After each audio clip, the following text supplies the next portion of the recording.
Hi there, today, I'm going to talk about the effect of aerobic exercise on brain functions.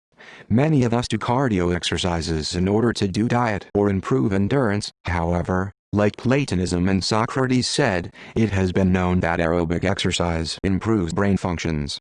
In our daily lives, we as humans need to perform higher-level intellectual activities, such as think, memorize and judge. It is essential that we maintain high level of those cognitive functions in order to live a quality life for the rest of your life. However, it is known that these cognitive functions decline with aging. I think you have more experiences that forget what you were talking about, or you can't remember what you had for lunch with age. Taking memory as an example, as shown in the left figure, memory capacity decreases significantly after age of 25. Moreover, many studies have reported that the size of the brain gradually decreases with age, as shown in the figure on the right. As mentioned above, it was found that cognitive function declines with age, and the size of the brain also declines. Here, we introduce a study demonstrating that a decrease in cognitive function is associated with a decrease in brain volume. The purpose of this study was to clarify longitudinally the relationship between cognitive function and structural changes in the brain. As a result, it was found that decreased executive function could be explained by decreased cortical gray matter and increased white matter signal hyperintensity, and decreased memory could be explained by decreased hippocampus volume. Therefore, in order to maintain cognitive functions at a high level or even improve, it is considered that the approach to the cortical gray matter to improve executive function and the hippocampus to improve memory are important. To summarize the changes in the brain due to aging, in terms of functionality, cognitive function, especially executive function and memory ability, are selectively decreased. In terms of structure, the volume of the frontal lobe and hippocampus is decreased. Importantly, it means that areas of the brain that change with age correspond to the functions. Thus, the hippocampus is responsible for memory, and the prefrontal cortex is responsible for executive functions. Therefore, aging cognitive decline can be suppressed or even improved by improving these areas of the brain. Then, what kind of method can functionally and structurally improve such brain regions and improve cognitive functions? I guess many people would say that brain training is an effective way to train cognitive function. But, unfortunately, this study, published in Nature in 2010, reported that brain training is ineffective to train the brain. This study examined the effects of brain training on 11,430 people aged 18 to 60 in the United Kingdom. As a result, it was revealed that the performance of the task used in the brain training improved, but the performance of other tasks measuring the same brain function as the task in the training did not improve. Thus, brain training only accustoms you to the task, is not effective in improving basic cognitive functions, which is not useful in daily life. Therefore, it is known that the effect of brain training, which is considered to directly train the brain, is not that great. So let's see the other ways to improve the brain functions, which is exercise.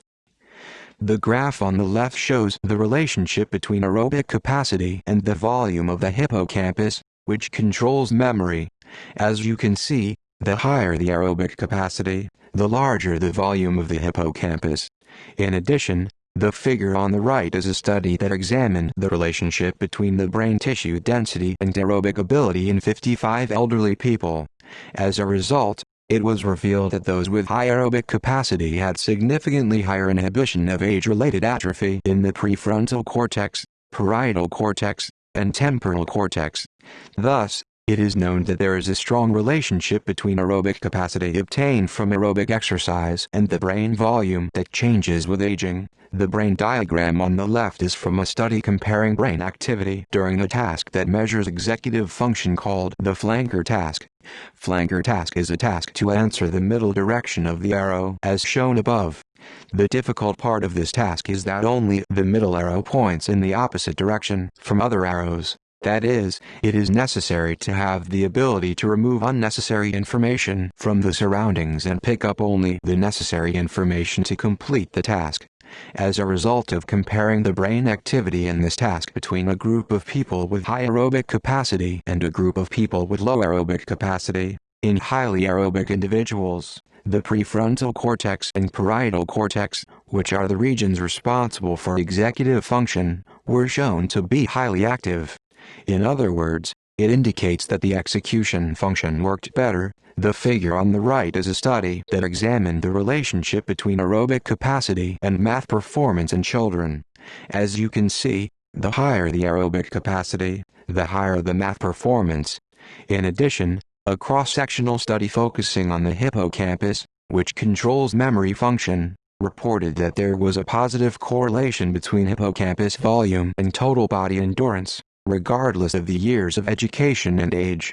In this way, it is known that there is a strong relationship between aerobic capacity and brain function. Then, does exercise really improve brain function and structure?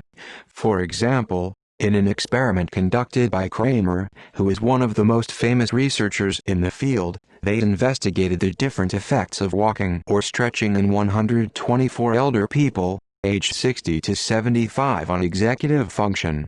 The results showed that stretching did not lead to improvement in executive function, but walking showed an effect in improving executive function. Thus, exercise was performed in spite of the lack of a sense of training the brain. It is known that cognitive function is improved by doing exercises. Furthermore, in a study that examined the function and structure of the brain, for example, as before, as a result of having the elderly perform either aerobic exercise or stretching for 3 months, those who underwent aerobic exercise increased neural activity in the frontal region and parietal region, which are the areas that control executive function. This indicates that attention control, which is one of the executive functions, has become efficient. Also, a study comparing the effects of aerobic exercise and stretching on brain volume demonstrated that the increase in volume of the frontal lobe and temporal lobe was greater in aerobic exercisers. In addition, such brain regions correspond to atrophy associated with aging and executive function decrease with aging, which is related to Alzheimer's disease. As you can see, aerobic exercise is an effective way to prevent the decrease in brain volume, especially with aging. Most of the researches introduced in this video are for the elderly. However, improvement of cognitive function by aerobic exercise has been reported regardless of age, such as children and young adults as well. Furthermore, not only long-term exercise but also acute exercise has been shown to improve cognitive function. For example, even a moderate-intensity aerobic exercise for only 10 minutes has been shown to improve executive function after exercise. What are the conditions for effective exercise? The study outlined in red above examined the effect of different exercise intensity on cognitive function. As a result, it is reported that moderate-intensity exercise is more effective in improving cognitive function than high-intensity and low-intensity exercises. One of the reasons is cerebral blood flow. Cerebral blood flow increases as exercise intensity increases, but at high intensity, cerebral blood flow decreases, as does the effect on cognitive function.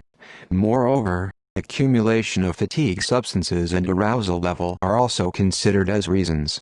A study of exercise time revealed a maximum around 100 minutes, followed by a decrease. In other studies, up to about 60 minutes was effective in improving cognitive function. It is said that cognitive function is deteriorated when it becomes a strong exercise that causes dehydration. In conclusion, aging causes functional and structural changes in the brain, especially a decrease in the volume of areas related to executive function and memory, which reduces executive function and memory. However, exercise can stop the cognitive decline caused by such aging. Aerobic exercise improves brain function and structure related to executive function and memory, and improves cognitive function. These effects apply to almost everyone, regardless of age, gender, exercise duration, etc. Effective exercise should be about 30 minutes, less than 100 minutes of moderate intensity exercise near the lactate threshold and anaerobic threshold, but cognitive function also improves with low intensity exercise, such as walking. Thank you for watching this video. I will keep uploading videos about fitness and training based on scientific evidences. Please subscribe if you like it. I also post about researches on my Instagram page.